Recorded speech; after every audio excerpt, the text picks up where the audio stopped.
Hello, Deep Six Wrestling fans, and welcome to another edition of Glorious or Rotten Rewind. I am your host, everyone's favorite Deep Six champion, the glorious Robbie Rotten, aka the Glorious One, aka Mr. Money in the Bank. Well, this edition is going to be focusing on Wrestlemania II, which took place on April 7th, 1986, and it was simulcast from Nassau Coliseum in Long Island, New York, the Rosemont Horizon in Chicago, Illinois, and the Los Angeles Memorial Coliseum in Los Angeles, California.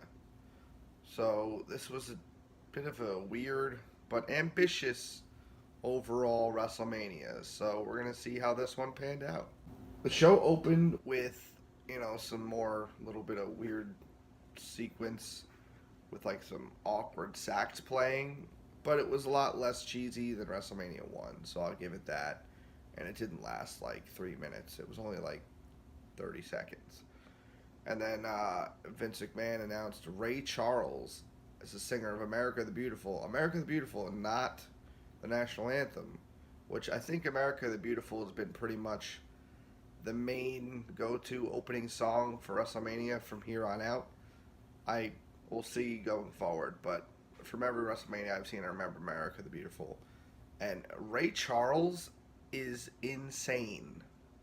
This man knocked it out of the park. He is so good.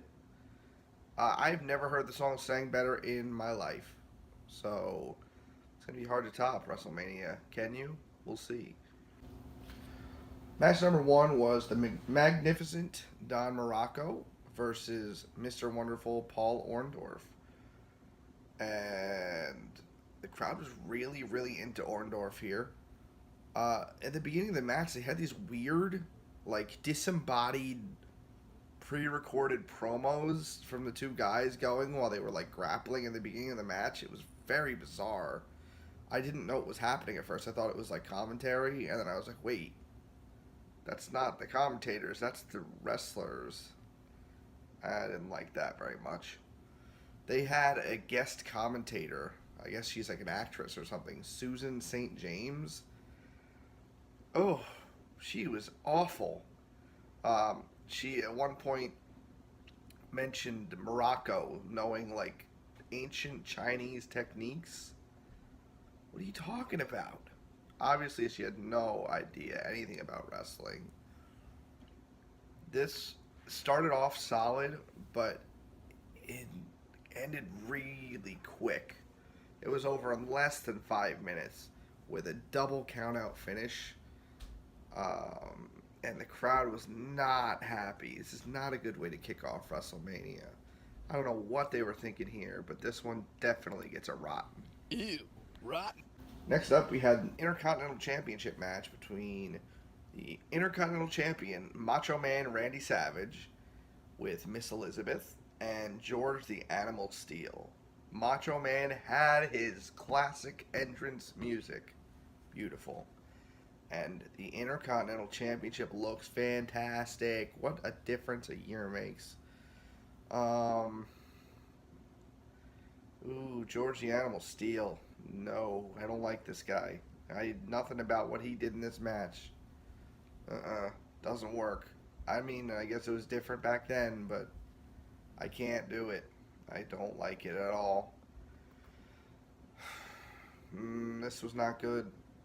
Not at all. Macho tried everything he could, but he could not save this. There was a kind of a funny spot when Macho hits George the Animal Steele with like a bouquet that he got from someone in the crowd. And then, Steele beats him up with it. Macho ends up winning with a roll up in the corner with his feet on the ropes. It's pretty much the same finish from the Intercontinental Championship at last year's WrestleMania, but two in a row, why not? Susan St. James is just unbearable to listen to. She keeps talking about how Miss Elizabeth should choose George the Animal Steele over Macho Man. Like, come on. I know he's a heel, but Jesus. That's just wrong. like I said, Macho tried everything he could, but he could not save this. This definitely gets a rotten. Ew, rotten. Sorry, Macho. All right, next up we have Jake the Snake Roberts versus George Wells. And this was pretty fun, but it was really short.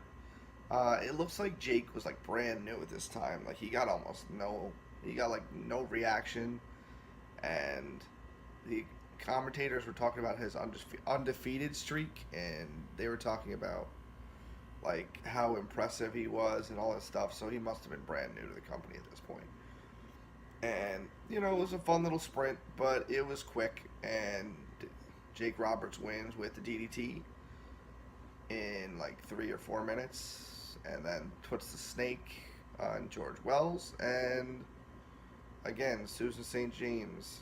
It's awful. But yeah, this was alright. I was fine with this. Nice little like showcase match for Jake. Next up, we had the main event of the Nassau Coliseum portion of the show, which, by the way, they had it simulcast from 3 different arenas, but they didn't do it like back and forth like they should have. They did like one arena's full card at a time.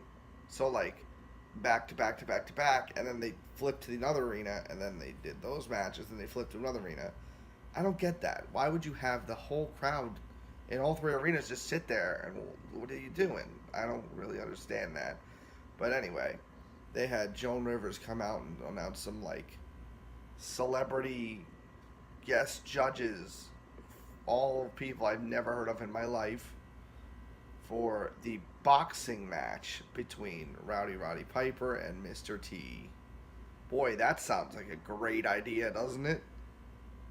No. I don't understand why they went this way. Oh man, I know Mr. T's not a wrestler, but oof, this was not a good idea. Nobody comes to a wrestling pay-per-view to see a boxing match. Come on. This was really long, and obviously there wasn't a lot of good action because it was boxing. Not wrestling, boxing. I'll say that Rowdy Piper really looked good in the second round, and the crowd actually really got behind him, which is interesting because he's a heel, and heels did not usually get cheered back then. So that was kind of fun to see. Obviously, Mr. T wins, but it was a disqualification because Piper kind of got fed up with the whole thing and body slammed Mr. T and got disqualified. And yeah, this was stupid and pointless and too long, and it gets a rotten. I am so sorry, Roddy, but stupid idea. Alright, next up we switched over to Chicago for the Women's Championship match between Velvet McIntyre and the Fabulous Moolah, who's back as a wrestler this time. And she comes in as the women's champ, and she retains in like a minute, if that, when Velvet McIntyre misses a diving crossbody and Moolah just pins her. I mean, why? Why even have this match if it's going to be so short? It just makes Velvet look awful. I don't know if she was supposed to be a big star or anything, but she looks terrible. I don't see Moolah gaining anything from this. Put some shoes on, Velvet. What are you doing? You're going to get hurt. I don't get this at all. This is definitely a rotten. Ew, rotten. Next up, we had Nikolai Volkov with Classy Freddie Blassie versus Corporal Kirshner, who actually, again, had entrance music. It was really cheesy and probably the worst I've heard so far. But the crowd loved it. It was super patriotic sounding and stuff. Because this was a flag match, and everybody knows that flag matches are always great. Or not. This, again, was really short. And nothing memorable happened here. I honestly forgot this match happened until I just looked at my notes a few minutes ago. Corporal Kirshner won when he caught Freddie Blassie's cane that was thrown into the ring, and hit Volkov with it and picked up the pin. Well, that's great. A babyface winning by cheating. Great idea. But hey, the crowd was really happy that they got to celebrate with their flag up for like a second. But yeah, this was really not good, and it was short. So again, rotten. Ew. Rotten. All right, this was announced as the main event of the Chicago portion, but that's not true because it was actually a match after it. But I digress. This was the 20-man battle royal, which featured wrestlers and football players. So I'm going to read you the list of entrants in this match.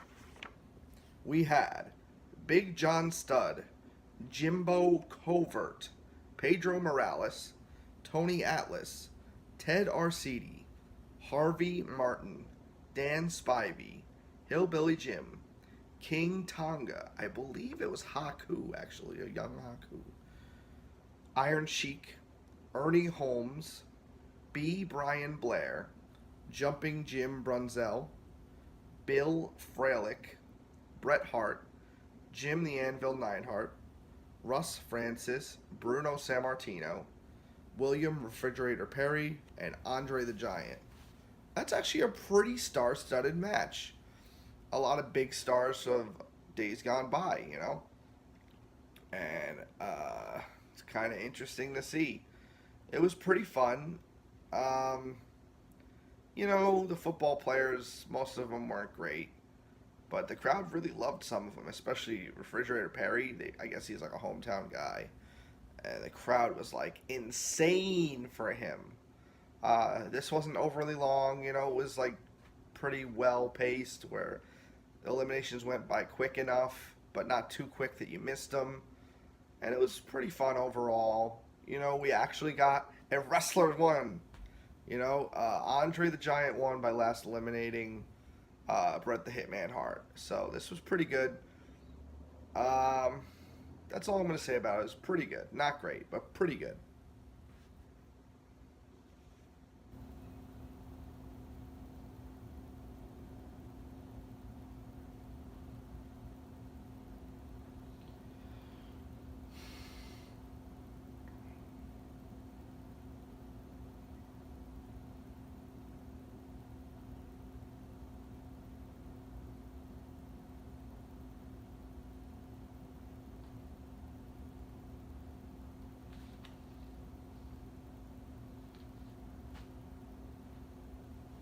Next up, we had the real main event of Chicago. I don't know why they announced the other one as if this was actually last. The Tag Team Championship match between champions Brutus the Barber Beefcake, not the Barber yet. I keep saying Barber, but he's not the Barber yet. And Greg the Hammer Valentine with Johnny Valiant versus the British Bulldogs, Dynamite Kid and Davey Boy Smith with Captain Lou Albano, whatever. What does this guy have on his face? He's got like weird like rubber bands on his face or something. I don't know what's going on there. And also they had Ozzy Osbourne in their corner. I don't know what that was about, but all right. They had entrance music. I can't wait till I can stop talking about how nice it is to have entrance music for like half the people in the match. Like, please, when are they going to get to entrance music for everybody in every match? I'll let you know. But yeah, this was fantastic. I can't believe I'm saying that about a match on this show, but this match was fantastic. And guess what? Remember how Brutus Beefcake was from parts unknown? Now he's from San Francisco. What happened there? I don't know, but I like that better. That makes more sense. He's just a man. Why is he from some parts unknown? Nobody can find his birth certificate? Come on. But yes, this was fantastic. Just great pacing. Dynamite Kid is so good, so fast. Never seen him wrestle too much. I've seen Davey Boy a lot, but I've never seen Dynamite Kid. And both teams worked really, really hard. The Bulldogs are so smooth together. They sold the hell out of everything. And the British Bulldogs picked up the nice feel-good victory here when Greg the Hammer Valentine got pushed into Dynamite Kid, who was on the apron, and their heads collided. Kind of nasty for Dynamite. He was bleeding after, but Hammer was knocked out, and Davey Boy picked up the pin, and boom, new tag team champions. Feel good moment. Ozzy Osbourne going crazy. Kind of was weird, but it was really great. This one absolutely gets a glorious. I would call this the best WrestleMania match up to this point. So we'll see how long that moniker lasts. And we move on to Los Angeles. And the first match here is Ricky the Dragon Steamboat versus Hercules Hernandez. And, you know, everybody knows how good Ricky is. And this one had a pretty solid start. It was pretty fast-paced. You know, it kind of slowed down a little in the middle, but it was pretty solid overall. I have to say the audio quality in LA was terrible. The worst out of all three places. Something was up. I don't know what it was, but like the crowd was being picked up too loud. It's not like the crowd was like really, really hot or anything. Like they were hot, but the way they were being picked up was just like uncomfortably loud. Like it was coming off like abrasive. It was coming off abrasively. And then the commentators were like too quiet and they were weird. It was Lord Alfred Hayes, Jesse the Body Ventura, and Elvira. And it was kind of awkward. Even when you could hear them, they were awkward. Steamboat picks up the win in a solid match here with a diving crossbody off the top rope. So nothing spectacular, but solid. All right, and next up we have like a comedy style match, I guess, with the adorable Adrian Adonis with Jimmy Hart versus Uncle Elmer. What was going on here? Adrian Adonis, people would absolutely not allow him around today. They would be so offended by his gimmick. He came out with like makeup and a dress. Would not work today. Uncle Elmer was just like some mid-50s looking guy that they found in the crowd. It looked like somebody's uncle. Just, oh, get that guy. He's big. Bring him in here. This made me laugh because Adrian Adonis sold like think like Michaels selling for Hulk Hogan in 2005. He was selling like that, and it kind of made me laugh. But overall, this was not good. Adonis ended up winning with a diving headbutt or splash. The commentators weren't even sure, off the top rope. And this was terrible. This is definitely a rotten for me. Ew, I don't know what rotten. you guys are thinking on this show. Come on, this is WrestleMania. Next up, we have Terry and Hoss Funk. Dory Funk. I don't know why he was Hoss here. But Terry and Dory Funk versus the Junkyard Dog and Tito Santana. With, the Funks actually, again, had Jimmy Hart in their corner. He just stayed out there, I guess, after the match. And this was pretty solid, actually. This had some good action. Tito Santana's really good. I was impressed by him the first match he was in, last WrestleMania. And this time it was no different. Junkyard Dog actually looked better in this match than he did last year as well. I was not sold on him, but he's pretty good. Pretty solid. And I would like to see Tito Santana versus Terry Funk in a singles match. I think that could be pretty damn good. The Funks ended up winning when Jimmy Hart threw Terry Funk the megaphone when the ref was distracted, and he hit Junkyard Dog with it and got the pin. And again, solid match. Pretty good, but nothing super special. So I'll go with that. And then finally we had the main event of the entire night, which was a WWF Championship match between Hulk Hogan and King Kong Bundy in a steel cage match.